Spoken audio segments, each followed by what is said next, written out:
విచారణ చేపట్టాలా? నేను చూసా మీడియాలో, ఒక వ్యక్తి ఆయన సోషల్ మీడియాలో నేను 50 కోట్లు పెట్టి ఒక కుక్క కొన్నాను అని చెప్పాడు. కుక్క పిల్ల. వెంటనే ఈడీ రైడ్ చేసింది. తర్వాత నేను సోషల్ మీడియాలో ఫేక్ మెసేజ్ పెట్టానని చెప్తే వెనక్కి వచ్చింది.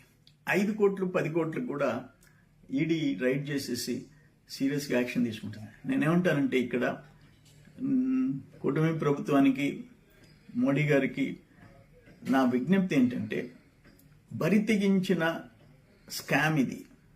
మనుషుల ప్రాణాలు తీసిన స్కామ్. 3,200 కోట్లు ఒకటే కాదు, 30,000 మంది ప్రాణాలు బలిగి ఉన్నది ఈ ఇల్లిసిట్ లిక్కర్. ప్లస్ లక్షల మందిని బెడ్ రిడన్, హాస్పిటలైజ్ అయిపోయినారు, పనికి రాకుండా పోయినారు. ఇంత పెద్ద ఘోరమైన దోపిడీ నేరం, దీన్ని సీరియస్గా తీసుకోవాల్సిన అవసరం ఉంది. అక్కడ టెర్రరిస్టులని ఎట్లా అంతం చేశారో, ఇట్లా ఎకనామిక్ టెర్రరిస్టులు కూడా మోడీ గారు సీరియస్గా తీసుకొని అంతు చూడాల్సిన అవసరం ఎంతైనా ఉంది. ఏదేమైనా ఈడీ వెంటనే స్పందించి దీన్ని, ఇటువంటివి అంటే ఒక మెసేజ్ దేశంలో పోవాలా. ప్రజలు నమ్మి ఒక ఛాన్స్ అంటే ఎన్నుకుంటే